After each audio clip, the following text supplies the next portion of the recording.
Hello student, আশা করি তোমরা ভালো আছো। আমিও ভালো আছি। শুরু করছি আজকে তোমাদের সামনে আর কি নতুন টপিক নিয়ে। এর আগের দিন তোমাদের সামনে আলোচনা করেছি তোমাদের থার্ড সেমিস্টার মেজর বেঙ্গলির ভাষা বিজ্ঞান ও ভাষা চর্চা থেকে পদ পরিচয় নিয়ে, এবং সেখান থেকে বিশেষ্য এবং বিশেষণ ইতিমধ্যেই হয়ে গেছে। আজ আমার আলোচ্য বিষয় সর্বনাম পদ।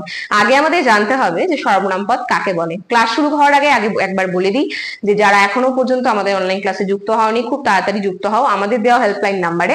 আমাদের যোগাযোগ নম্বর হচ্ছে 6295916282 এবং 7076398606। এই দুটো নাম্বারে ফোন করে তোমাদের কোর্স ফিস, অনলাইন ক্লাস সম্পর্কে তোমাদের মনে যা জিজ্ঞাসা রয়েছে সবকিছু উত্তর তোমরা পেয়ে যাবে।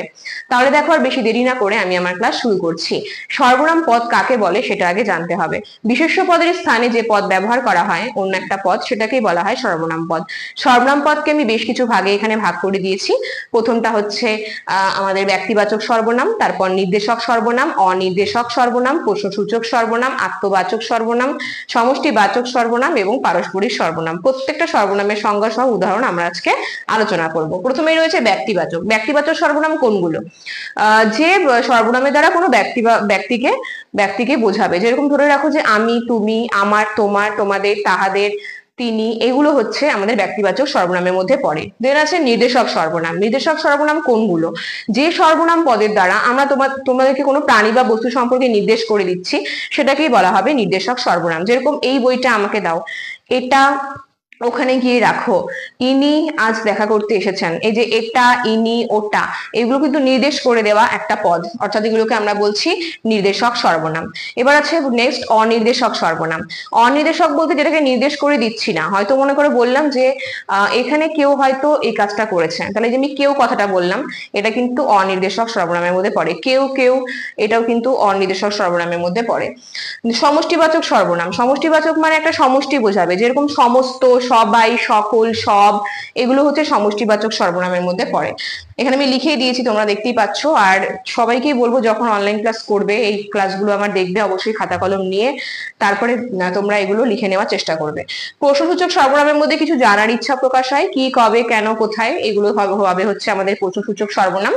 এবং তারপরে রয়েছে আত্মবাচক সর্বনাম। আত্মবাচক সর্বনাম বলতে যেখানে শুধু নিজেরই কথা থাকবে, নিজের বিষয়ে যে পদ ব্যবহার করব। যেরকম আমি নিজেই এই কাজটা করে নেব, বা আমি স্বয়ং এই কাজটা করেছি। এই যে আপন, নিজের, স্বয়ং, নিজে, নিজে নিজে, এই যে এগুলো হচ্ছে আত্মবাচক সর্বনাম। পারস্পরিক সর্বনামের মধ্যে যেটা পড়ে সেটা হচ্ছে আপনা আপনি কথাটা। এই যে আপনা আপনি পদটা রয়েছে, যে আমরা অনেক সময় বলি না যে আমার কাউকে প্রয়োজন নেই, আপনা আপনি হয়ে যাবে, বা নিজে নিজে কাজটা আমি করে নেব। এই পদগুলোকে আমরা বলবো হচ্ছে পারস্পরিক সর্বনাম পদ।